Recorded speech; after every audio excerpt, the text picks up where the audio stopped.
ఈరోజే మాఘ శనివారం, అత్యంత పవిత్రమైన రోజు. ఈరోజు మాఘపురాణంలోని ఈ కథను విన్నవారికి జన్మల పాపాలు తొలగి కోటి జన్మల పుణ్యం వస్తుంది. అదృష్టవంతులు మాత్రమే ఈరోజు ఈ కథ వింటారు. మరి మాఘ శనివారం రోజు తప్పకుండా వినాల్సిన ఆ కథ ఏంటో ఇప్పుడు ఈ వీడియోలో తెలుసుకుందాం. మాఘమాస మహత్యం గురించి మాఘపురాణంలో చక్కగా వివరణ ఉంది. మాఘమాస మహత్యం గురించి సూతులు సౌనకాది మహామునులకు వశిష్ఠ మహర్షి దిలీప మహారాజుకు వివరించిన మాఘ మహత్యాన్ని ఇప్పుడు తెలుసుకుందాం. ఒకసారి సౌనకాది మహామునులు ఇలా పలికారు. స్వామి, మాకు మాఘమాస మహత్యాన్ని వివరించండి అని కోరారు. దానికి సూతుడు, ఓ మహామునులారా, ఎవరైతే మాఘమాస మహత్యాన్ని వింటారో వారి యొక్క అన్ని రకాల పాపాలు తొలగి స్వర్గానికి చేరుకుంటారు. మీకు ఈరోజు మాఘమాస మహత్యాన్ని తెలిపే వృత్తాంతాన్ని చెప్తాను, శ్రద్ధగా వినండి అని ఇలా చెప్పడం ప్రారంభించాడు. సత్యజిత్తు భార్యతో కలిసి ఏకాదశి నాడు ఉపవాసం చేసి శ్రీహరిని షోడశోపచారాలతోనూ తులసి దళాలతోనూ పారిజాత ప్రసూనములతోనూ పూజించాడు. ఆనాటి రాత్రి శ్రీహరి కథా ప్రసంగంతో జాగరణం చేశాడు. ఆ తెల్లవారుజామున శ్రీ లక్ష్మీనారాయణుడు పీతాంబరాలు ధరించి శంఖచక్రాది దివ్య ఆయుధాలతోనూ వనమాలతోనూ గుండెల మీద శ్రీ మహాలక్ష్మితోనూ సర్వాభరణాలతోనూ గరుత్మంతుని మీద ఎక్కివచ్చి సత్యజిత్తునకు సాక్షాత్కరించాడు. సత్యజిత్తు ఆయన్ని చూసి బ్రహ్మానందంతో సాష్టాంగ ప్రణామాలు చేసి ఆ దివ్యమూర్తిని చూస్తూ నిలబడిపోయాడు. అప్పుడు నారాయణుడు అతన్ని చూసి, నాయనా, నువ్వు చేసిన ఏకాదశి వ్రతానికి చాలా సంతోషించాను. నీకు కావలసిన వరం కోరుకో, ఇస్తాను అన్నాడు. అప్పుడు సత్యజిత్తు, స్వామి, దేవేంద్రాదులకు ఇదివరకులాగే దివ్య శక్తులన్నీ కలిగించు. అంతేకాక నాకు నా భార్యకు నీ పాద సన్నిధిలో ఇంత చోటు ప్రసాదించు అని కోరగా ఆ 2 వరాలు అనుగ్రహించి వాసుదేవుడు ఇంకా ఇలా అన్నాడు. సత్యజిత్తు, ఈ ఏకాదశి తిథి పరమ పవిత్రమైనది, నాకు చాలా ప్రీతిపాత్రమైనది. అందుకే నీకు నా దర్శనాన్ని ఈ తిథినాడే అనుగ్రహించాను. నువ్వు ఈ పారిజాత వృక్షాన్ని పెళ్లగించి ఇంద్రుడికి ఇవ్వు. తులసి వృక్షమంటే నాకు చాలా ఇష్టం కాబట్టి దాన్ని నాకు సమర్పించు.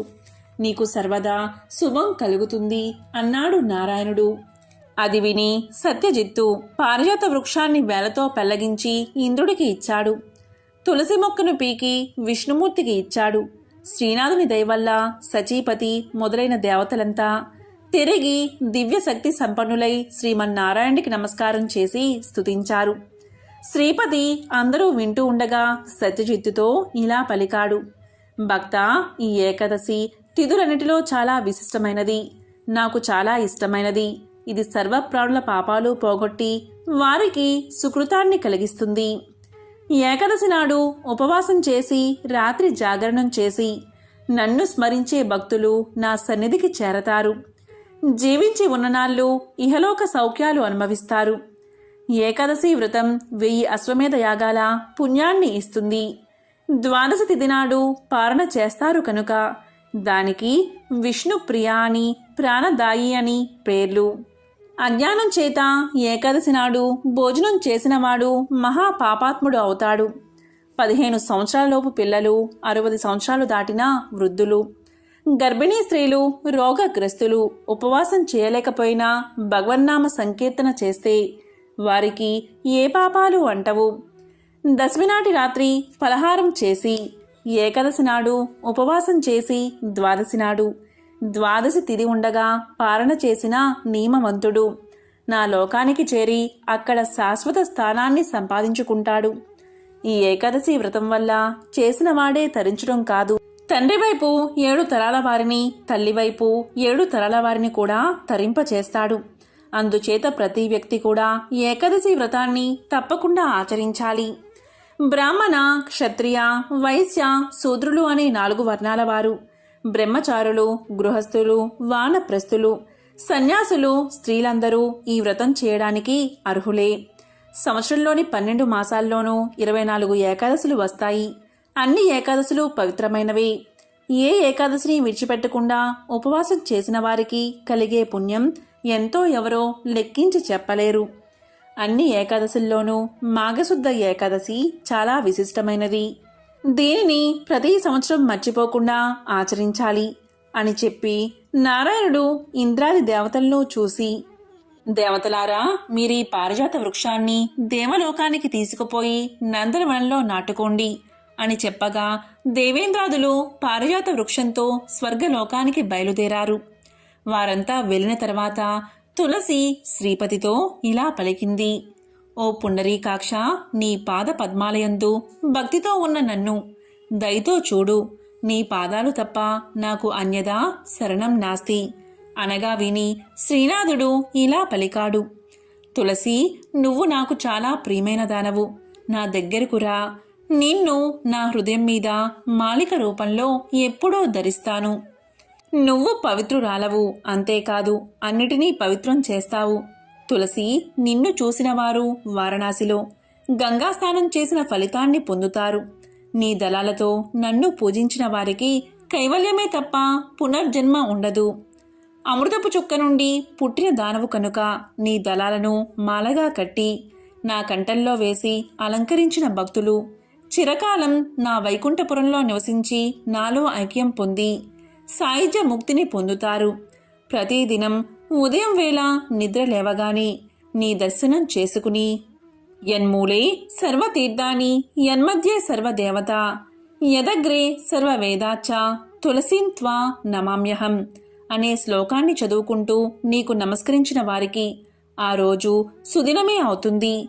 నిన్ను తమ పెరట్లో కానీ తోటలో కానీ పెంచుతూ నిత్యం దర్శనం చేసుకునేవారికి ఏ పాపాలు అంటవు. అంతేకాదు ఆ ఇంటిలో ఎటువంటి భూతప్రేత పిశాచాలు చేరవు. వాటి వల్ల ఇంటిలోని వారికెవరికి ఎటువంటి పీడలు కలగవు. తులసి వాసన్ని నిత్యం పీల్చేవారికి అనారోగ్యాలు వ్యాధులు దగ్గరకు రావు. నీ దళాలతో నీటిని తలమీద చల్లుకునేవాడు పరమ పవిత్రుడు అవుతాడు. నీ మొదట ఉన్న మట్టిని తిలకంగా నొసన బెట్టుకున్న వారికి సర్వ సౌఖ్యాలు కలుగుతాయి. తులసి, నేను నిన్ను లక్ష్మీదేవితో సమానంగా గౌరవిస్తాను అంటూ ఎన్నో వరాలు ఇచ్చి ఆ తులసి మొక్కను తన దక్షిణ హస్తంతో తడిమాడు. ఎడమ చేతితో ఇంకొక తులసిని స్పృశించగా అది నల్లని కొమ్మలు గల కృష్ణ తులసి అయ్యింది. అప్పుడు నారాయణమూర్తి సత్యజిత్తును చూసి ఈ రోజున శుచిగా స్నానం చేసి దైవారాధన చేసి సద్బ్రాహ్మణులు పిలిచి వారికి షోడశ మహాదానాలు అంటే గోవులు, భూమి, ధాన్యం, వస్త్రాదులు ఇలా 16 రకాల దానాలు చేసి 12 గడియలు వెళ్ళిపోకుండా పారణ చెయ్యి. దానితో నీ ఏకాదశి వ్రతం సువ్రతం అవుతుంది అని సెలవిచ్చి మాధవుడు అంతర్ధానమయ్యాడు. సత్యజిత్తు దాన ధర్మాలు చేసి 12 పారణ చేసి వ్రత పరిసమాప్తి చేసేసరికి గరుత్మంతునిలా రెక్కలు గల దేవ విమానం వచ్చింది. దానిమీద సత్యజిత్తు భార్య ఎక్కి కూర్చుని వైకుంఠధామానికి వెళ్ళిపోయారు అని జహ్ను మహామునికి గ్రత్సమదముని చెప్పి, ఓ మునివర్య, విన్నావు కదా ఏకాదశి వ్రత మహత్యం. ఏకాదశి తిథి వ్రతం సహస్ర అశ్వమేధ ఫలం ఇస్తుందని నీకు తెలిసింది కదా. దానాలు ఇచ్చేటప్పుడు గో, భూ, తిల, హిరణ్య దానాలతో పాటు సాలగ్రామ దానం చేయడం చాలా ప్రధానం. సాలగ్రామం అంటే సాక్షాత్తు విష్ణు స్వరూపం కాబట్టి సాలగ్రామ దానం వల్ల కలిగే ఫలితం ఇంత అని 4 ముఖాలున్నా బ్రహ్మ కూడా చెప్పలేడు. అందులోనూ మాఘశుద్ధ ఏకాదశి రోజున ఈ దానం చేస్తే ఫలితం 1,000,000 గుణితం అవుతుందని శాస్త్రాలు చెబుతున్నాయి. కలియుగ ప్రత్యక్ష దైవం శ్రీ వెంకటేశ్వర స్వామి.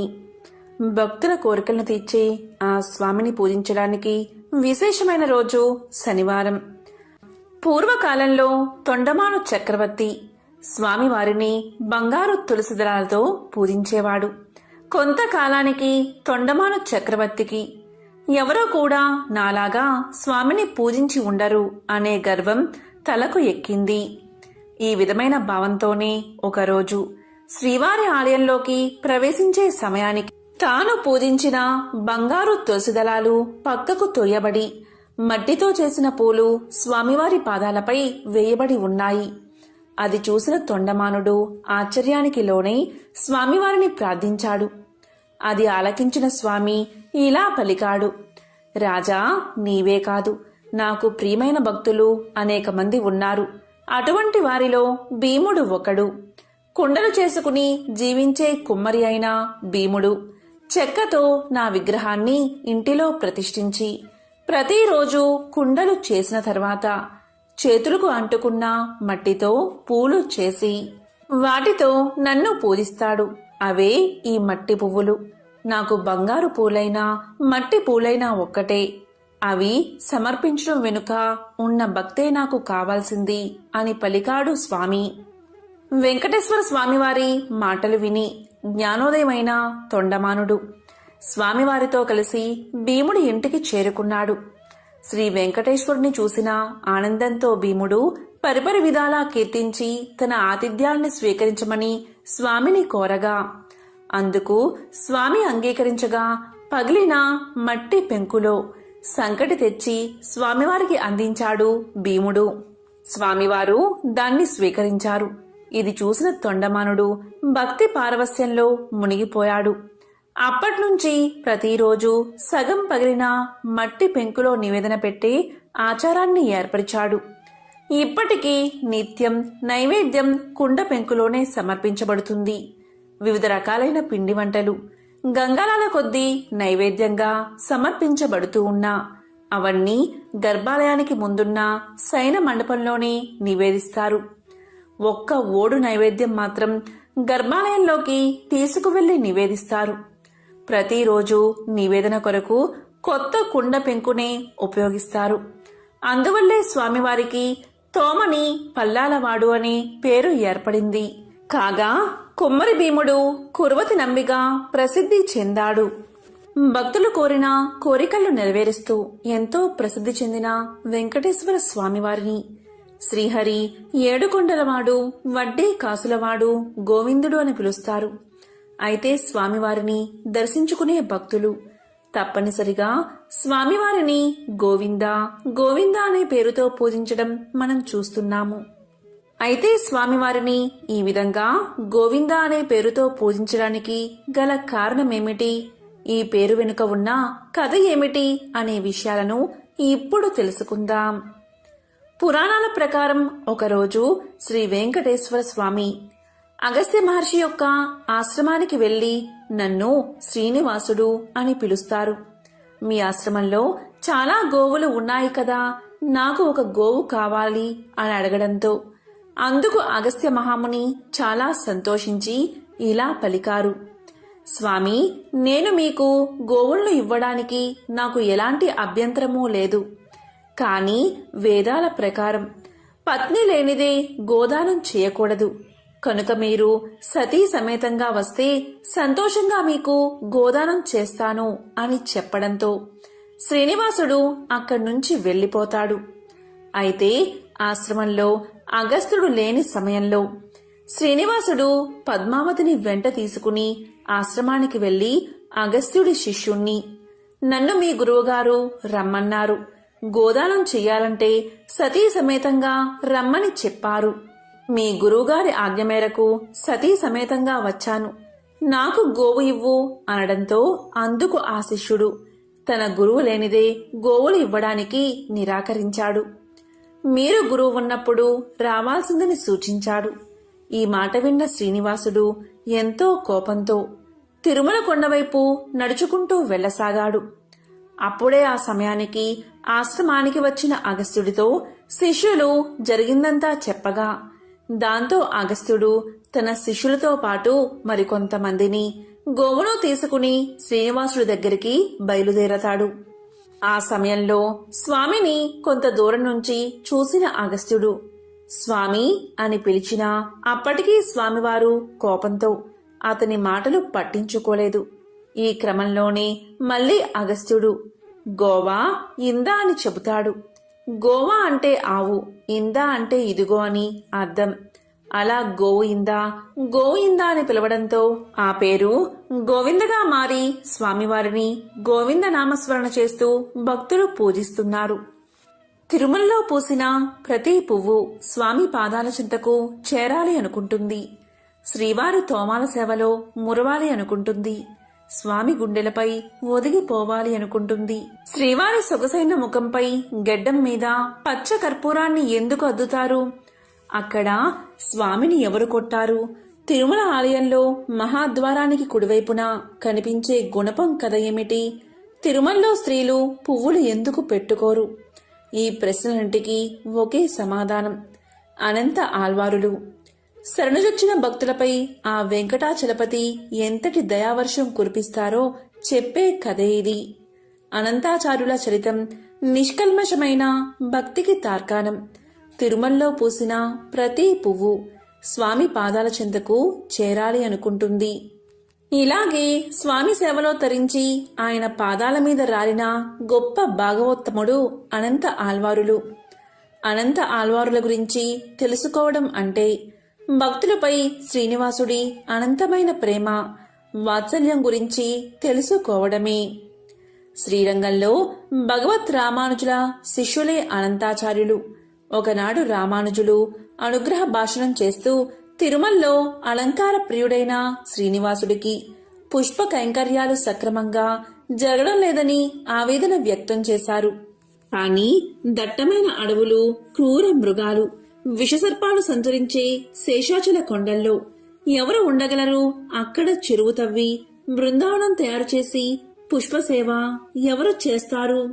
ఈ విధంగా గురువు రామానుజుల మనసులోని బాధను అర్థం చేసుకున్న శిష్యుడైన అనంతాచార్యులు తాను వెళ్లి వెంకటాచలపతికి పుష్ప కైంకర్యాలు సమర్పిస్తాను అన్నారు. గురువుగారికిచ్చిన మాట ప్రకారం గర్భవతి అయిన భార్యను తీసుకుని తిరుమలకు చేరారు అనంత ఆళ్వారులు. రావడంతోనే పూలతోట పనులు ప్రారంభించారు. అనంత ఆచార్యుల వేదానికి స్వేదానికి శ్రీవారు కదిలిపోయాడు, కరిగిపోయాడు. భార్యతో కలిసి చెరువు తవ్వుతున్న బక్కపల్చిని అనంతాచార్యుల దగ్గరకు సాక్షాత్తు శ్రీనివాసుడే ఒక బాలుడి రూపంలో వచ్చాడు. నీకు నేను సహాయం చేస్తాను అన్నాడు. కాని పసిబాలుడితో పని చేయించుకోవడం ఏమిటి అని అనంతాచార్యుల వారు వద్దని వారించారు. బాలుడు ఎంత బతిమాలినా వద్దన్నారు. కాని అనంత ఆచార్యులకు తెలియకుండా ఆయన భార్యకు చెరువు తవ్వడంలో సాయం చేస్తూ ఉన్నాడు ఆ బాలుడు. ఆ దృశ్యం చూసిన అనంత ఆచార్యులకు కోపం కట్టలు తెంచుకుంటుంది. సాయం వద్దని చెప్పినా ఎందుకు చేస్తున్నావంటూ బాలుణ్ణి తరుముతారు. పట్టరాని కోపంతో బాలుడిపై గుణపం విసురుతారు. మర్నాడు పుష్ప కైంకర్యం కోసం ఆనంద నిలయానికి వెళ్లిన అనంత ఆళ్వారు స్వామి గడ్డం నుంచి రక్తం రావడాన్ని గమనించి బాలుడి రూపంలో వచ్చింది శ్రీవారే అని గ్రహించి తల్లడిల్లిపోయారు. వెంటనే వెంకటనాథుడి గడ్డానికి పచ్చ కర్పూరాన్ని అద్దుతారు.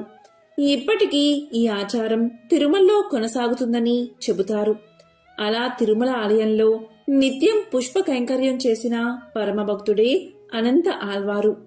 తిరుమలలో స్వామివారికి నిత్యం పూలు సమర్పించి సేవ చేసుకునే భాగ్యం పొందిన తొలి భక్తుడే అనంత ఆళ్వారు. గురు రామానుజుల ఆదేశాలతో శ్రీవారికి పుష్ప కైంకర్య విధానాన్ని అమలు చేసింది అనంత ఆచార్యులే.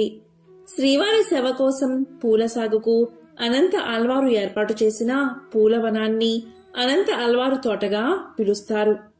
మల్లెలు, మందారాలు, చామంతులు, సంపెంగలు, కలువలు, కనకాంబరాలు, గులాబీలు, నంది వర్ధనాలు, బిల్వదళాలు, తులసి దళాలతో ఈ నందనవనం అలరాడుతూ ఉంటుంది. ఇప్పటికీ అనంతాచార్యుల వంశీయులు స్వామికి నిత్యం పుష్ప కైంకర్యాలను సమర్పిస్తున్నారు. తిరుమల ఆలయంలో పడి కావలి మీదుగా ఆలయ ప్రవేశం చేసినప్పుడు కుడివైపున గోడకు తగిలించి ఉన్న గడ్డపారును చూడగాని అనంత ఆళ్వారులు గుర్తుకు వస్తారు. అలాగే సొగసైన స్వామి ముఖంపై చుబుకానికి అద్దిన పచ్చ కర్పూరాన్ని చూసిన అనంత ఆళ్వారుల అమాయకమైన భక్తి మదిలో మెదులుతుంది. శరణాగతి తత్వానికి ప్రతీకగా నిలిచింది అనంత ఆళ్వారుల జీవితం. స్వామికి సంబంధించిన మరొక విశేషమైన కథను ఇప్పుడు విందాం. పూర్వకాలంలో అవంతి దేశంలో భాగ్యనగరము అనే పట్టణం ఉండేది. పేరుకు తగినట్లుగానే ఆ పట్టణంలో భాగ్యవంతులకు కొదువలేదు. అయితే వారు తమ తమ సంపదలను చూసుకుని గర్విస్తూ మిగిలిన సామాన్యులను అతి హీనంగా చూసేవారు. ఆ ఐశ్వర్యమంతా తమ గొప్పే అని తెలుస్తూ నిత్యం పూజలు కాదు కదా, విశేష రోజుల్లో కూడా ఏ పూజలు చేసేవారు కాదు. అప్పుడు శ్రీమన్నారాయణుడికి వీరందరికీ జ్ఞానోదయం కలిగించాలని తోచింది. ఒక రోజున ధనవంతులందరూ విందు వినోదాల్లో మునిగి తేలుతున్నారు. ఆ పట్టణ తూర్పు వీధిలో కల శ్రీ లక్ష్మీనారాయణ ఆలయంలో కనీసం దీపం వెలిగించే నాదుడు కూడా కరువయ్యాడు. ఆ రోజు తొలి ఏకాదశి, అత్యంత పర్వదినం. కాని ఆ పట్టణంలో ఒక్కరు కూడా ఆలయానికి పూజాధికాలు నిర్వర్తించాలని ఆలోచించలేదు. సాయంత్రం ఉన్నట్టుండి దట్టమైన మబ్బులు కమ్ముకున్నాయి. బ్రహ్మాండమైన కుంభవృష్టి, వ్యాపారులందరి ఇల్లు నీట మునిగిపోసాగాయి. అంతా గాఢాంధకారం. తెల్లవారేసరికి ఊరంతా నేలమట్టమైంది. వ్యాపారుల ఇళ్లన్నీ కూలిపోయాయి. ఐశ్వర్యాలన్నీ పోయి చివరికి కట్టుబట్టలతో మిగిలారు. ఎందుకీ ఉపద్రవం, ఎందుకీ జలప్రలయం, ఎవరికీ అంతుపట్టలేదు. అంతలో వారికి ఒక విశేషం కనిపించింది. ఊరి చివరన ఉండే పూరిపాకలు చెక్కు చెదరకుండా ఉన్నాయి. వారికి ఆశ్చర్యం కలిగింది. ఎంత కుంభవృష్టిలోనూ ఈ పూరిపాకలు ఎలా ఉన్నాయి అని వారిలో వారు అనుకుంటూ ఉండగా ఇంతలో ఒక పెద్ద మెరుపు మెరిసింది. అప్పుడు ఆకాశవాణి ఇలా పలికింది: ఓ మూర్ఖులారా, మీ సంపదలన్నీ మీ గొప్పదనమని భావిస్తూ ఉండడం వల్లే ఇలా జరిగింది. ఆ పూరి గుడిసెలో నివసించే దేవయ్య నాకు ప్రియ భక్తుడు. అతి సామాన్యుడైన దేవయ్య ప్రతిరోజు మీ ఊరిలోని శ్రీ లక్ష్మీనారాయణ ఆలయంలో దీపం వెలిగిస్తున్నాడు. అంతేకాక ప్రతి ఏకాదశి నాడు తనకు వీలున్నంతలో శ్రీ వెంకటేశ్వర వ్రతకల్పాన్ని నిర్వర్తిస్తున్నాడు. ఆ వ్రత ఫలితంగానే తనతో పాటు ఆ గుడిసెలోని వారందరూ రక్షించబడ్డారు. మీరందరూ కూడా ఆ వ్రతం ఆచరిస్తే మీ ఐశ్వర్యాలను తిరిగి పొందగలరు అని వినిపించింది.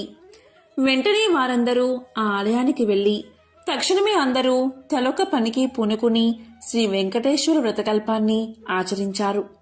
ఆ వ్రత ఫలితంగా అందరి గృహాలు పూర్వరూపంలో కనిపించాయి.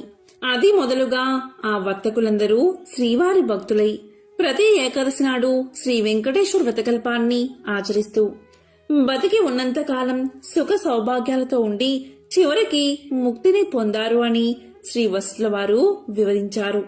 కలియుగానికి చాలా పూర్వం సమస్త ఋషులు కలిసి కశ్యప మహర్షి నేతృత్వంలో సమాజ శ్రేయస్సు కోసం ఒక గొప్ప యాగాన్ని అంటే మహాయజ్ఞాన్ని చెయ్యాలని సంకల్పిస్తారు. ఇది మహాయజ్ఞం కావడంతో త్రిమూర్తులలో ఒకరిని ముఖ్య అతిథిగా ఆహ్వానించాలని ఋషులు భావిస్తారు. ఈ సమయంలో నారద మహర్షి తన ప్రయాణ సమయంలో భూమిపైకి వచ్చి ఋషులు చెయ్యబోయే మహాయజ్ఞం గురించి తెలుసుకుంటాడు. అప్పుడు నారదుడు ఇలా పలుకుతాడు: ఓ మహారుషులారా, ఈ యాగంతో మీరు ఎవరిని సంతోష పెట్టబోతున్నారు?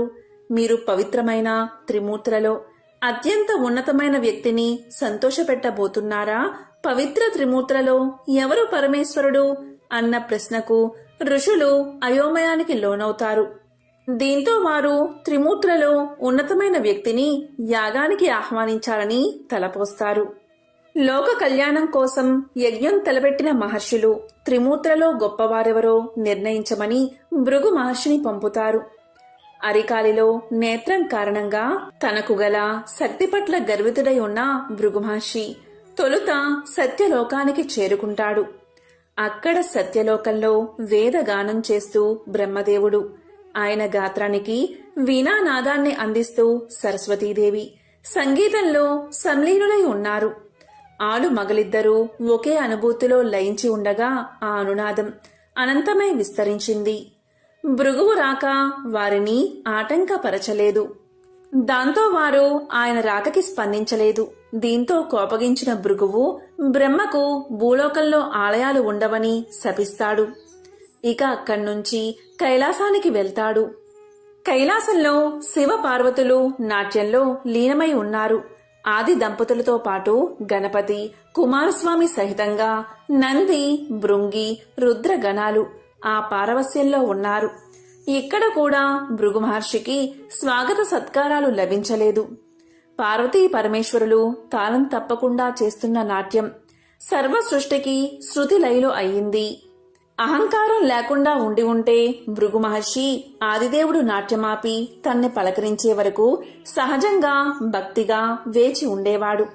కాని భృగువుకి అదనపు శక్తి ఉంది. దాని తాలూకు అహంకారం కూడా ఉంది. కాబట్టి భక్తుడు భగవంతుడి కోసం వేచి ఉండం కాదు, భగవంతుడే భక్తుడి రాక కోసం మెలకువతో ఉండాలి అనుకున్నాడు.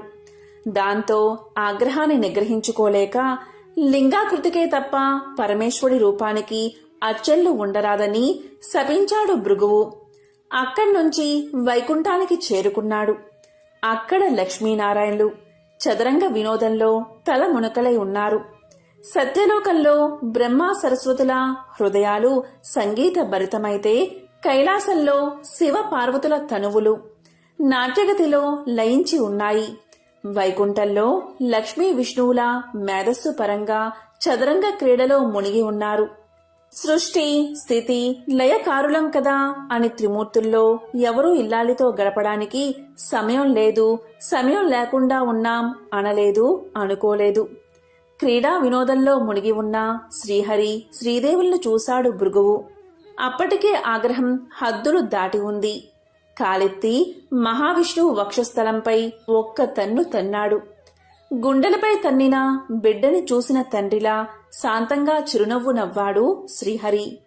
భృగువుని బుజ్జగిస్తూ అతిథి సత్కారాలతో ఆజ్ఞపాద్యాలు సమర్పిస్తూ భృగువు అరికాలిలోని నేత్రాన్ని చిరిమేశాడు. అప్పటికి కాని భృగు మహర్షికి తలకెక్కిన అహంకారం మహమ్మారి దిగిపోలేదు. చేసిన తప్పిదాలు తెలిసి రాలేదు.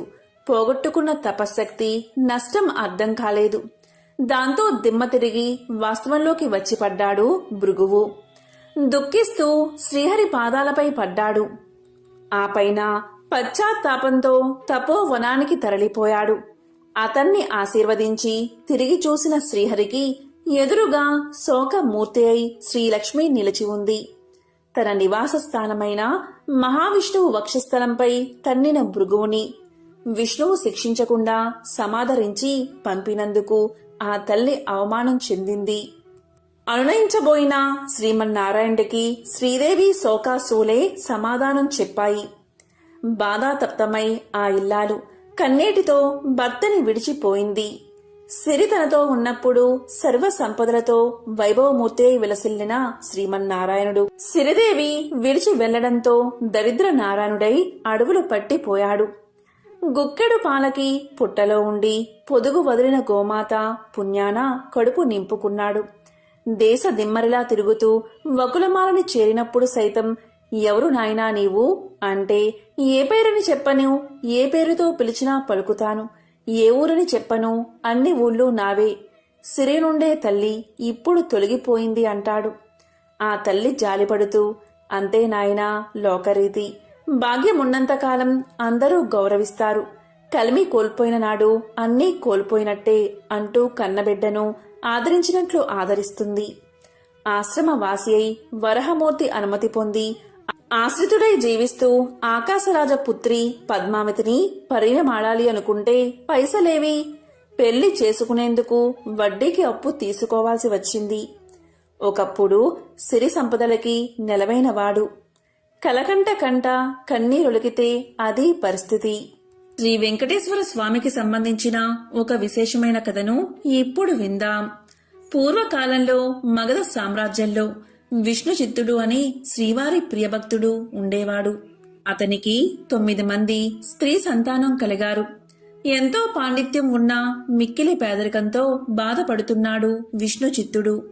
విష్ణు చిత్తుని భార్య తారామతి. ఎల్లప్పుడూ ఆమె శ్రీమన్నారాయణ్ణి ప్రార్థిస్తూ ఉండేది. అప్పుడప్పుడు వివాహాది శుభకార్యాల పౌరోహిత్య కార్యక్రమంలో దక్షిణగా వచ్చే కొద్ది సొమ్ముతో ఎంతో కష్టాలు పడుతూ కాపురం సాగిస్తున్నారు ఆ దంపతులు. కుమార్తెలకు యుక్త వయసు వచ్చింది. తారామతికి ఎప్పుడూ వీరి వివాహం ఎలా జరిపించాలా అనే చింతగా ఉండేది. ఆ శ్రీనివాసుణ్ణి ప్రార్థిస్తూ కాలం గడుపుతూ ఉండేది తారామతి. ఓ శ్రీనివాస భక్తులారా, ఆశ్రిత జనరక్షకుడైన శ్రీ వెంకటేశ్వర స్వామివారికి తన భక్తులన్నా అపార ప్రేమాని మనందరికీ తెలిసిందే కదా. ఇలా ఉండగా ఒకరోజు ఉదయం ఒక వృద్ధ బ్రాహ్మణుడు విష్ణుచిత్తుని ఇంటి తలుపు తట్టాడు. అయ్యా, నేను వంగదేశపు వాసిని. ఒక యజ్ఞం నిమిత్తం వెళుతూ దారి మధ్యలో ఈ దేశానికి చేరుకున్నాను. దయచేసి ఈ ఒక్కరోజు మీ ఇంట్లో ఉండనిస్తే తిరిగి రేపు ఉదయమే వెళ్లిపోతాను అని విష్ణుచిత్తుణ్ణి అర్థించాడు. అందుకు విష్ణుచిత్తులు ఇలా పలికాడు. స్వామి, అంతకు మించిన అదృష్టం మాకేముంటుంది? అతిథి సాక్షాత్తు శ్రీమన్నారాయణుడితో సమానమని మన పురాణాలు ఘోషిస్తున్నాయి కదా. తమరు ఎటువంటి సంకోచం లేకుండా మా ఇంట్లో తప్పక ఉండవలసింది అని ఆ ముసలి బ్రాహ్మణుణ్ణి లోపలికి తీసుకువచ్చి సపరిచర్యలు చేశాడు. ఆ రోజు మధ్యాహ్నం భోజనం చేసిన తర్వాత ఆ వృద్ధ బ్రాహ్మణుడు తారామతితో ఇలా అంటాడు. ఏమమ్మా, దిగాలుగా ఉన్నావు? ఏమిటి నీ బాధ? ఏమీ సంకోచించకుండా చెప్పు అన్నాడు. అప్పుడు తారామతి ఇలా అంటుంది. స్వామి, తమరు మహా తపస్సంపన్నులు. తేజస్సులో సాక్షాత్తు ఆ వైకుంఠ వాసుని మాదిరిగా ఉన్నారు. మీ వద్ద దాచేదేముంది? నా మనోవ్యదంతా నా పుత్రికల వివాహం గురించే అని విన్నవించుకుంది. అంతటా ఆ విప్రోత్తముడు చిరునవ్వు నవ్వి ఇలా అన్నాడు. తల్లి, నీ బాధ నేను గ్రహించాను. నీ కష్టాలన్నీ తొలగిపోయి కుమార్తెలకు శుభప్రదంగా వివాహం అవ్వడానికి ఒక అద్భుత వ్రతాన్ని నీకు తెలియచేస్తాను. ఆ వ్రతాన్ని ఆచరిస్తే మీ కష్టాలు పటాపంచలైపోతాయి. శ్రీ వెంకటేశ్వర వ్రతము అనే వ్రతం మిక్కిలి సులభతరం అని చెప్పి ఆ వ్రత విధానమంతా ఆ దంపతులకు వివరించాడు. అంతటా విష్ణుచిత్తుడు ఇలా పలికాడు.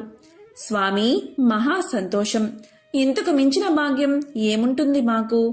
ఎన్నో రోజులు ఎందుకు, శుభస్థ శీఘ్రమని పెద్దలు అన్నారు కదా. ఈ రోజే ఎంతో మంచి రోజు.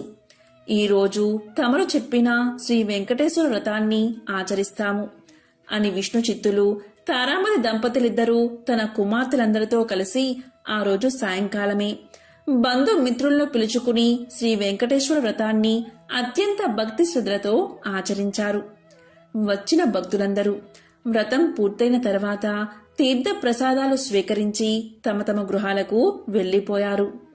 అప్పుడు విష్ణు చిత్తులవారు భార్యా సమేతంగా ఆ బ్రాహ్మణోత్తముడికి పాద నమస్కారం చేసి తమ దంపతులను ఆశీర్వదించవలసిందిగా వేడుకున్నారు. అప్పుడా బ్రాహ్మణోత్తముడు వ్రత తీర్థ ప్రసాదాలు తాను స్వీకరించి మనోభీష్టా సిద్ధిరస్తు శ్రీ లక్ష్మీ శ్రీనివాస కటాక్ష సిద్ధిరస్తు అని ఆశీర్వదించాడు. ఇంతలో చీకటిపడి నిద్రా సమయం అయింది. అంతటా విష్ణుచిత్తుడు ఆ బ్రాహ్మణుడికి ఒక చిరిగిన దుప్పటిని ఇచ్చి కన్నీళ్ల పర్యంతంగా ఇలా పలికాడు. స్వామి, కడుపేదనైనా నా వద్ద ఇంతకు మించి మంచి దుప్పటి లేదు. ఈ రాత్రికి నన్ను క్షమించి దీని ఎందే పడుకోండి అని వేడుకున్నాడు. అందుకు ఆ బ్రాహ్మణుడు చిరునవ్వు నవ్వి ఇలా అన్నాడు. విష్ణుచిత్త, ఏమీ బాధపడకు.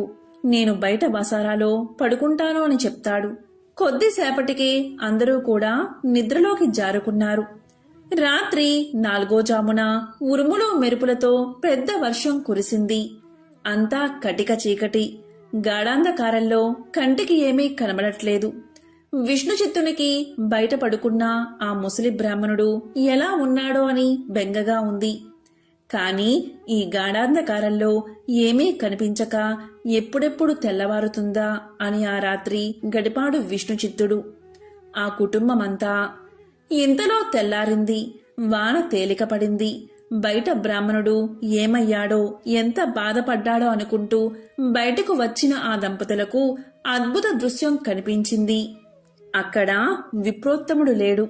చిరిగిన దుప్పటి స్థానంలో పట్టు పీతాంబరం ఉంది. ఆ పీతాంబరంపై శ్రీ వెంకటేశ్వర స్వామివారి విగ్రహం చిరునవ్వుతో కనిపించింది. జరిగినదంతా ఆ దంపతులకు అర్థమైంది. వారి ఆనందానికి అవధులు లేవు. వచ్చింది సాక్షాత్తు ఆ శ్రీమన్నారాయణుడే. ఆహా, ఏమి మన భాగ్యము! కాని ఆ స్వామివారిని గ్రహించలేకపోయామే. చివరికి చినిగిన దుప్పటి ఇచ్చామే అని తలుస్తూ శ్రీ స్వామివారి విగ్రహాన్ని కళ్లకు అద్దుకుని ఇంట్లోకి వచ్చారు. ఇల్లంతా స్వర్ణమయంగా కనిపించింది. అంతటా ధనరాశులే. ఆహా, శ్రీ వెంకటేశ్వర స్వామివారి వ్రతకల్ప మహత్యం వల్ల కదా ఇదంతా జరిగింది అని ఆ స్వామిని అనేక విధాలా స్తుతించారు. చూసారా, సాక్షాత్తు శ్రీ స్వామివారే ఆ భక్తుడి ఇంటికి అతిథి రూపంలో వచ్చి వ్రత విధానం చెప్పడమే కాకుండా తీర్థ ప్రసాదాలు కూడా తానే స్వయంగా స్వీకరించాడు. శ్రీ స్వామివారు అంతటి కరుణామయుడు. ఎవరైతే భక్తి శ్రద్ధలతో ఈ వ్రతాన్ని ఆచరిస్తారో వారింటికి తానే స్వయంగా ఏదో రూపంలో తప్పక వస్తాడు. మీరందరూ కూడా ఈ వ్రతాన్ని ఆచరించి స్వామివారి కరుణా కటాక్షాలు పొందండి. పూర్వం ఒక విద్యాధరుడు చాలా కాలం వరకు సంతానం లేక పరమేశ్వరుడి గురించి ఘోరమైన తపస్సు చేశాడు. అతని తపస్సుకు మెచ్చుకుని శంకర భగవానుడు ప్రత్యక్షమై ఏ వరం కావాలో కోరుకోమన్నాడు. దాంతో విద్యాధరుడు శంకరుణ్ణి స్తుతించి, దేవా, నాకు పుత్ర సంతానం కలిగేటట్లు వరాన్ని ఇవ్వమని అడిగాడు. పరమేశ్వరుడు ఇలా పలికాడు, విద్యాధరా, నీ జాతకంలో పుత్రులు కలిగే యోగం లేదు. ఇంత తపస్సు చేశావు కాబట్టి నీకొక పుత్రిక కలిగేటట్లు వరాన్ని ఇస్తున్నాను అని అదృశ్యమైపోయాడు. పుత్రుడో పుత్రికో ఎవరైతే ఏమనుకున్నాడు విద్యాధరుడు. ఇంటికి వచ్చాడు.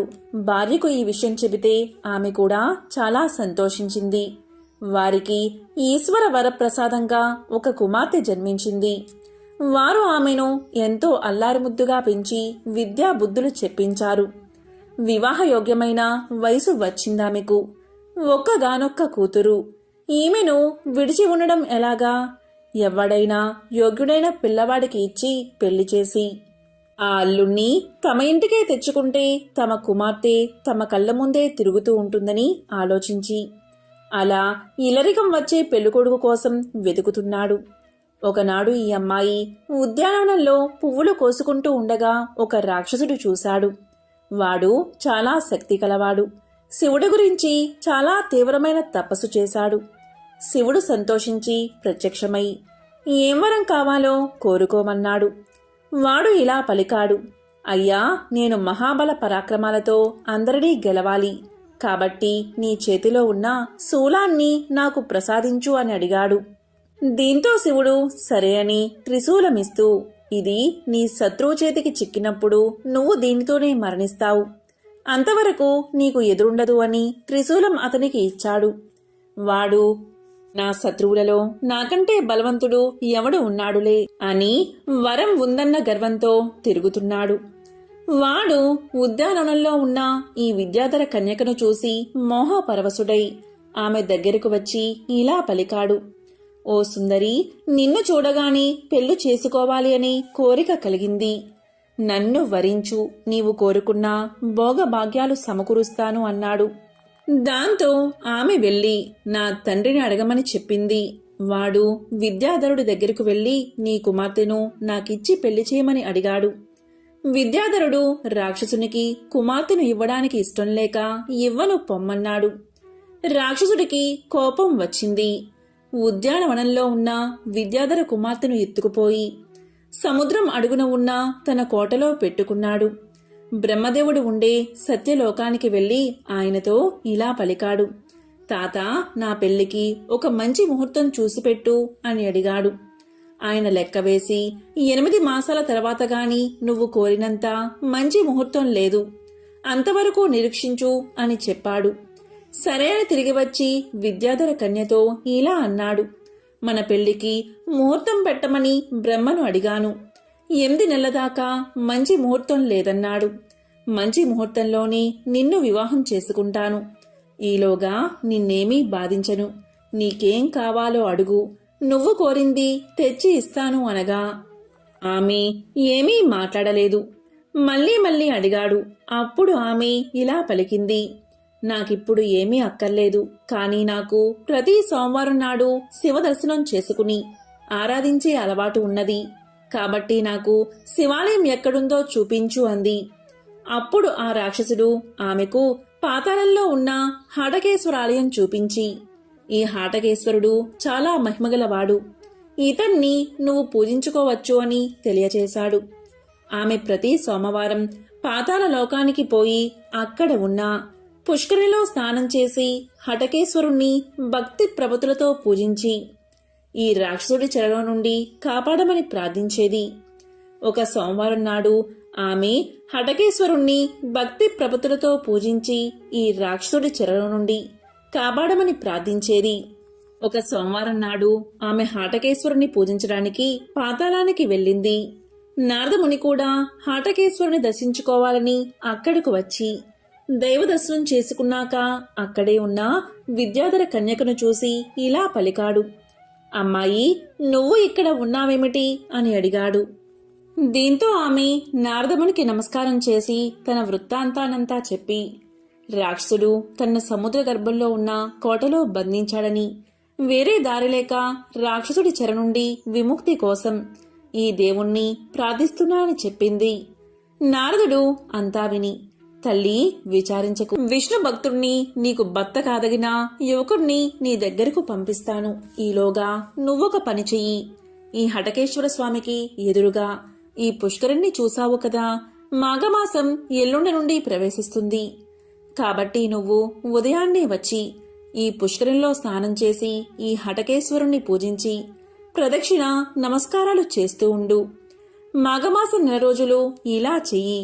ఇలా చేస్తే నువ్వు కోరిన కోరికలు తీరతాయి. శివుడు ఆ కేశవుడు నిన్ను కాపాడతారు. మాఘవ్రతం వెంటనే మంచి ఫలితాలను ఇస్తుంది అని చెప్పి వెళ్లిపోయాడు. దీంతో ఆమె నారదుని ఉపదేశం ప్రకారం మాఘమాసంలో హటకేశ్వర ఆలయం దగ్గర ఉన్న పుష్కరిణిలో స్నానం చేసి హటకేశ్వరుణ్ణి క్షేత్రపాలకుడైన లక్ష్మీనారాయణ్ణి మాఘమాస 9 రోజులు భక్తి శ్రద్ధలతో పూజించి ప్రదక్షిణ నమస్కారాలు చేసి ఆరాధించింది. నారదుడు లోక సంచారం చేస్తూ సౌరాష్ట్ర దేశాన్ని పాలిస్తున్న హరిద్రదుడు అనే రాజు దగ్గరకు వెళ్లాడు. అతను మహావిష్ణు భక్తుడు. గురుకులంలో విద్యాభ్యాసం పూర్తయిన తరువాత తండ్రి ఆజ్ఞానుసారం రాజ్యానికి పట్టాభిషిక్తుడు అయ్యాడు. అతడు అంత చిన్న వయసులో కూడా ప్రహ్లాదుని వలె నిత్యం హరినామ స్మరణం చేస్తూ ఉంటాడు. అందరిలోనూ విష్ణుదేవుణ్ణి దర్శిస్తాడు. ఏ పని చేసినా హరినామ స్మరణ చేస్తాడు. గోవిందనామ స్మరణ చేస్తూ భోజనం చేస్తాడు.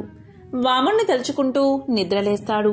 ఎవరికి ఏది ఇచ్చినా సరే కృష్ణార్పణమంటూ ఇస్తాడు. ఆ హరిద్రదుడు నారదమహాముణ్ణి చూడగాని ఎదురుగా వచ్చి తీసుకువెళ్లి పీఠం మీద కూర్చోబెట్టి కాళ్ళు కడిగి నెత్తిమీద చల్లుకుని పలహారం సమర్పించి పూజిస్తాడు. నారదుడు అతని భక్తికి సంతోషించి ఇలా అన్నాడు. రాజా, ఒక రాక్షసుడు శివుడు వల్ల వరాలు పొంది ఆ గర్వంతో ఒక విద్యాధర బాలికను బలాత్కారంగా ఎత్తుకుపోయి సముద్ర గర్భాన ఉన్న తన కోటలో బంధించాడు. ఆమె మహా సౌందర్యవతి, సద్గుణ సంపన్నురాలు, విశేషించి శ్రీ విష్ణు భక్తురాలు. నీకు అన్ని విధాలా తగినది. ఆమెను నువ్వు భార్యగా స్వీకరించాలి. ఆ రాక్షసుని దగ్గర శివప్రసాదితమైన శూలం ఒకటి ఉంది. దానిని ముందు చేజెక్కించుకుని దానితోనే వాణ్ణి సంహరించాలి. మరొక విధంగా వాడు చావడు. వెళ్ళి ఆమెను రక్షించి నీ అర్ధాంగిగా చేసుకో అని చెప్పి వెళ్ళిపోయాడు. హరిద్రదుడు సముద్రం దగ్గరకు వెళ్ళగాని సముద్రుడు అతని కోటకు వెళ్లడానికి దారిని ఇచ్చాడు. హరిద్రదుడు ఆ కోటకు చేరాడు. రాక్షసుడు పెళ్లి ముహూర్తం కోసం బ్రహ్మ దగ్గరకు వెళ్లాడు.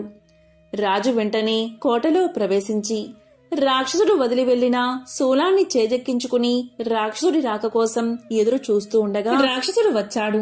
తన శూలం చేతపట్టుకుని నిల్చున్న రాజుతో వాడు యుద్ధానికి సిద్ధమయ్యాడు. వారిద్దరూ 3 రోజులు అహోరాత్రులు యుద్ధం చేశారు. క్రమంగా రాక్షసుడి బలం క్షీణించింది. రాజు శూలంతో పొడిచి రాక్షసుణ్ణి సంహరించాడు. విద్యాధర పుత్రిక నారదుని ఉపదేశం ప్రకారం అతన్ని భర్తగా వరించింది. దీంతో హరిద్రదుడు ఆమెను తన రాజ్యానికి తీసుకుపోయి వివాహం చేసుకున్నాడు. విద్యాధర దంపతులు కూడా వచ్చి దీవించి కుమార్తె అదృష్టానికి చాలా సంతోషించారు. వారిద్దరూ విష్ణు భక్తులే కనుక నిత్యము భగవత్ సేవ చేసుకుంటూ ప్రజలను కన్నబిడ్డల్లా పరిపాలించారు. రాజా, చూసావు కదా మాఘమాస వ్రత ప్రభావం. అది హరిద్రద దంపతులకు సమస్త ఐశ్వర్యాలు సమకూర్చి పెట్టింది. అని వశిష్ఠుడు దిలీపునికి మాఘవ్రత ప్రభావాన్ని వివరించాడు. వశిష్ఠుడు దిలీప మహారాజుకు మాఘస్నాన మహత్యాన్ని ఇలా వివరిస్తున్నాడు. పూర్వకాలంలో కుత్సుడు అనే బ్రాహ్మణుడు ఉండేవాడు. అతను కర్దమముని కుమార్తెను పెళ్లి చేసుకున్నాడు. వారికి ఒక కొడుకు పుట్టాడు.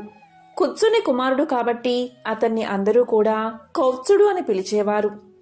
కౌత్సుడు గురువుల దగ్గరకు వెళ్లి తన బుద్ధి కుశలత వల్ల చాలా కొద్ది కాలంలోనే సకల విద్యలు నేర్చుకుని మహాపండితుడు అయ్యాడు. కౌత్సుడికి దేశాటనం చెయ్యాలని బుద్ధి పుట్టింది. దీంతో అతను తల్లిదండ్రుల అనుమతి తీసుకుని బయలుదేరాడు. కౌత్సుడు మాఘమాసం ప్రారంభమయ్యేసరికి కావేరీ నది తీరంలోని శ్రీరంగ పట్టణానికి చేరుకున్నాడు. అతను కావేరీ నదిలో స్నానాలు చేస్తూ ఆ మాఘమాసమంతా ఆ పుణ్యక్షేత్రంలోనే గడపాలని నిశ్చయించుకున్నాడు. ప్రతిరోజు కావేరీ నదిలో మాఘ స్నానం చేసి శ్రీరంగనాథుణ్ణి ఆరాధిస్తూ సమీపంలో ఉన్న అరణ్యంలోని ఒక చెట్టు కింద అక్కడే తపస్సు చేసుకుంటూ ఉండేవాడు. ఆ విధంగా తపస్సు చేసుకుంటున్న సమయంలో కొన్ని దుప్పులు వచ్చి కొమ్ములతో అతని ఒంటిని తాకినా అతనికి తపోభంగం అయ్యేది కాదు. అది చూసిన వారు అతనిని మృగశృంగుడు అని పిలిచేవారు. అతని తపస్సుకు మెచ్చి ఒకసారి శ్రీ లక్ష్మీనారాయణుడు ప్రత్యక్షం అయ్యాడు. కౌత్సుడు ఆ లక్ష్మీనారాయణ్ణి దర్శించి ఆనందంలో మైమరిచి ఎన్నో శ్లోకాలతో విష్ణువుని స్తుతించాడు. శ్రీపతి ఆ స్తోత్రాలకు సంతుష్టుడై ఇలా పలికాడు. నాయనా, నీవు చాలాసార్లు ఈ కావేరీ నదిలో మాఘ స్నానం చేసి ఈ రంగనాథుణ్ణి ఆరాధించి నా అనుగ్రహానికి పాత్రుడయ్యావు. అపారమైన పుణ్య సంపదను ఆర్జించావు. నీకిష్టమైన వరాన్ని కోరుకో అన్నాడు. అప్పుడు కౌత్సుడు ఇలా సమాధానం చెప్పాడు. స్వామి, నీ దివ్య దర్శనాన్ని నాకు అనుగ్రహించావు. నేను ధన్యుణ్ణి అయ్యాను. నిన్ను దర్శించిన తర్వాత నాకు ఏ విధమైన కోరికలు కలగడం లేదు. ఎప్పుడు నేను తలిచినా నీవు దివ్య మంగళ విగ్రహంతో సాక్షాత్కరించి నాకు ఆనందం కలిగించు. నాకు అదే చాలు అని కోరుకున్నాడు కౌత్సుడు. నారాయణుడు అతనికి ఆ వరాన్ని అనుగ్రహించాడు. కౌత్సుడు ఇంటికి తిరిగి వచ్చాడు. తల్లిదండ్రులు అతన్ని చూసి ఎంతో సంతోషించారు. యోగ్యురాలైన ఒక కన్యను చూసి అతనికి పెళ్లి చెయ్యాలని నిశ్చయించుకున్నారు. ఒకనాడు కుమారుణ్ణి పిలిచి అతనికి తమ అభిప్రాయాన్ని చెప్పారు. కౌత్సుడు వివాహానికి తన సుముఖతను వ్యక్తం చేశాడు. భోగాపురం అనే గ్రామంలో సదాశివ శర్మ అనే ఉత్తమ బ్రాహ్మణుడు ఒకడు ఉన్నాడు. అతనికి ఒక కుమార్తె ఉంది. ఆమె పేరు సుశీల. ఆమె పేరుకు తగినట్లు మంచి స్వభావము, ప్రవర్తన కలిగిన ఉత్తమురాలు. సదాశివుడు ఆమెను కౌత్సుడికిచ్చి వివాహం చేసే ఉద్దేశంతో వచ్చి కౌత్సుడి తల్లిదండ్రుల్ని సంప్రదించాడు. కౌత్సుడు ఆ కన్యను చూసి తనకు అనుకూలవతి అని అనుకుని పెళ్లాడ్డానికి అంగీకరించాడు. ఇంతలో ఒకనాడు సుశీల తన ఇద్దరు చెలికత్తెలతో కలిసి నదీ స్నానం చేయడానికై ఊరికి దూరంగా ఉన్న నదికి వెళ్ళింది. స్నానమైన తర్వాత తిరిగి వస్తూ ఉండగా అడవిలో నుంచి వచ్చిన ఒక ఏనుగు వారిని తరిమింది. వారు తలకొక దిక్కుకు పారిపోయారు. ఈ విధంగా సుశీల స్నేహితురాళ్లు పరిగెత్తుతూ నేల బారుగా ఉన్న పాడు నూతిలో పడి చనిపోయారు. సుశీల మాత్రం ఎలాగో తప్పించుకుని ఇంటికి చేరుకుంది. సుశీల చిలకత్తెల మరణానికి విచారిస్తూ కూర్చుంది. వారు నా వల్లే చనిపోయారు. వారు బతికితేనే నేను పెళ్లి చేసుకుంటాను అని పట్టుపట్టుకుని కూర్చుంది. ఈ సంగతి తెలుసుకుని కౌత్సుడు, నేను యముడు గురించి తపస్సు చేస్తాను. ఆ అమ్మాయిల శరీరాలను తెచ్చి జాగ్రత్త చెయ్యండి అని చెప్పి ఒక నదీ తీరానికి పోయి నదిలో స్నానం చేసి తపస్సు చేయడానికి కూర్చున్నాడు. అమ్మాయిలు తరిమిన ఏనుగు అక్కడికి నీరు తాగడానికి వచ్చింది. ఆ ఏనుగు కౌత్సుణ్ణి తీక్షణంగా చూసి తొండంతో ఎత్తి తన మెడ మీద కూర్చోబెట్టుకుంది. కౌత్సుడు తన కమండలంలో ఉన్న నీళ్లు ఆ ఏనుగు మీద చల్లాడు. అది వెంటనే ఒక దేవతా స్వరూపుడిగా మారి కౌత్సుడికి నమస్కారం చేసి తనకు శాప విమోచనం కలిగించినందుకు కృతజ్ఞతలు చెప్పి దేవలోకానికి వెళ్ళిపోయాడు. మరలా కౌత్సుడు తపస్సులో కూర్చున్నాడు. కౌత్సుడి తపస్సుకు సంతోషించిన యముడు ఆయన ఎదుట ప్రత్యక్షమై ఇలా పలికాడు. కౌత్సా, నీ తపస్సుకు నేను ఎంతగానో సంతోషించాను. నీకేం వరం కావాలో కోరుకో అన్నాడు. దీంతో కౌత్సుడు తాను వరించిన వధువు యొక్క చిలికత్తెలను బతికించమని కోరుకున్నాడు. యముడు అతని దయా స్వభావానికి సంతోషించి అతను అడిగిన వరాన్ని ప్రసాదించాడు. దీంతో సుశీల చిలికత్తెలు నిద్రలోంచి లేచినట్లుగా బతికి వచ్చారు. వారిని చూసి సుశీలతో సహా అందరూ ఎంతో సంతోషించారు. ఆ చిలికత్తెలు తాము చూసిన యమలోక విశేషాలను ఇలా చెప్పసాగారు.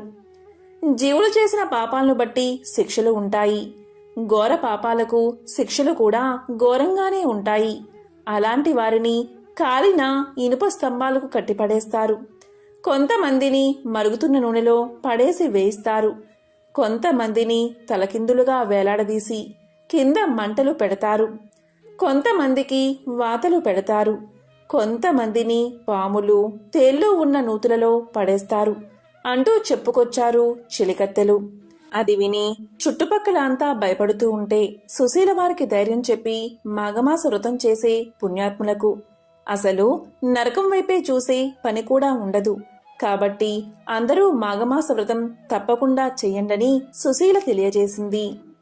అది విని కౌత్సుడు సుశీల ధర్మబుద్ధికి మెచ్చుకుని ఆమెను వివాహం చేసుకున్నాడు. గృహస్థ ధర్మాలన్నీ యథావిధిగా నిర్వర్తిస్తూ ఉన్నాడు. కౌత్సుల దంపతులకు కొన్నాళ్ల తర్వాత ఒక కుమారుడు పుట్టాడు. వారు చాలా సంతోషించి జాతకర్మ జరిపించి మృకుండు అని నామకరణం చేశారు. శుక్లపక్ష చంద్రుడిలా పెరుగుతున్న ఆ బాలుని చూసి అందరూ ఆనందించేవారు. పిల్లవానికి ఉపనయనం చేసే వయసు వచ్చింది. మంచి ముహూర్తాన ఉపనయనం చేసి విద్యాభ్యాసానికి గురుకులానికి పంపించారు. పిల్లవాడు మంచి తెలివితేటలతో చదువుతూ అన్ని విద్యల్లోనూ పండితుడు అయ్యాడు. అతనికి తల్లిదండ్రులు ఒక చక్కని పిల్లను చూసి పెళ్లి చేశారు. కాని వివాహమై చాలా కాలం గడిచినా వారికి సంతానం కలగలేదు. వారణాసి మహాపుణ్యక్షేత్రం. అక్కడికి వెళ్లి అన్నపూర్ణ సమేతుడైన శ్రీ విశ్వనాథుణ్ణి సేవిస్తే ఆయన కటాక్షం వల్ల పుత్ర సంతానం కలుగుతుందని భావించి ఆ కొడుకు భార్యతో సహా వారణాసికి వెళ్లి అక్కడ గంగానదిలో మణికర్ణికా ఘట్టంలో స్నానం చేసి శ్రీ విశ్వేశ్వర స్వామిని ఆరాధించాడు. విశ్వనాథ ఆలయంలోకి వెళ్లగానే తాను కైలాస పర్వతానికి వెళ్లినట్లు ఆనంద పరవశుడై ఎంతో భక్తితో అభిషేకాలు అర్చనలు చేశాడు. ఆ అవిముక్త క్షేత్రంలో తాను కూడా ఒక శివలింగాన్ని ప్రతిష్ఠించి దానికి మృకండనాథ లింగం అనే పేరు పెట్టి పూజించాడు మృకండు. ఎంతకాలం అలా పూజించినా అతనికి సంతానం కలగలేదు. ఇక పరమేశ్వరుడి గురించి తపస్సు చెయ్యాలని నిర్ణయించుకుని ఆ కాశీ క్షేత్రంలోని ఒక ఏకాంత ప్రదేశంలో కూర్చుని ఏకాగ్రమైన మనసుతో తపస్సు చేశాడు. ఇలా చెయ్యగా కొంతకాలానికి చంద్రశేఖరుడు ప్రత్యక్షమయ్యాడు. మృకండు చంద్రశేఖరుణ్ణి భక్తితో నమస్కారం చేసి శ్రీ రుద్ర మంత్రాలతో స్తుతించాడు. స్తుతించి ఇలా పలికాడు. స్వామి, నువ్వు సకల సద్గుణ రాశి సౌందర్యవతి పతివ్రత అయిన భార్యను ప్రసాదించావు. నేను ఎంతగానో సంతోషించాను. ఆమెతో నేను గృహస్థ ధర్మాలను ఆచరిస్తున్నాను. కాని గృహస్థులకు ఆనందదాయకమైన సంతానాన్ని కూడా అనుగ్రహించి మా గృహస్థ ఆశ్రమానికి పరిపూర్ణత కలిగించు అని శంకరుణ్ణి ప్రార్థించగా ఆయన ఇలా పలికాడు. మృకండముని, నీ కోరిక నెరవేరుతుంది. అయితే ఒక విషయం చెప్పు. వైదవ్యంతో ఏడుస్తూ చిరకాలము బతికే కుమార్తె కావాలా, అల్పాయుష్కుడైన 16 సంవత్సరాలు మాత్రమే జీవించే ఒక కుమారుడు కావాలా అని అడిగాడు. అప్పుడు మృకండు ఇలా పలికాడు. స్వామి, నన్నింకా పరీక్షించాలి అనుకుంటున్నావా? సరే, వితంతువై ఉండే కుమార్తె కంటే అల్పాయువైన కుమారుడే మేలు కదా, కుమారుణ్ణే ప్రసాదించు స్వామి అని వేడుకున్నాడు. దీంతో పరమశివుడు తదాస్తు అని చెప్పి అంతర్ధానమయ్యాడు. పరమేశ్వరుడి దయవల్ల మృకండముని భార్య మరుద్వతి గర్భవతి అయి 9 మాసాలు నిండిన తర్వాత పున్నమి చంద్రుడు లాంటి కుమారుని కన్నది. మృకుండనికి పుత్ర సంతానం కలిగిందని విని బాణసాల నాటికి మృకుండుని ఆహ్వానం మీద మునీంద్రులంతా విచ్చేశారు. బారసాల మహావైభవంగా జరిగింది. మృకండు బాలుణ్ణి మునీశ్వరుల దగ్గరకు తీసుకుని పోయి మొక్కించాడు. వారంతా దీవించారు. ఆ బాలుడే మహాభక్తుడు, చిరంజీవి అయిన మార్కండేయుడు. కాబట్టి ఎంతో విశేషమైన ఈ కథలను వింటే చాలు, జన్మల దరిద్రం తొలగి కోటి జన్మల పుణ్యం వస్తుంది, సకల శుభాలు కలుగుతాయి. ఓం నమః శివాయ. ఓం నమో నారాయణాయ. ఓం శ్రీ మాత్రే నమః. ఓం శ్రీ మహాలక్ష్మియే నమః.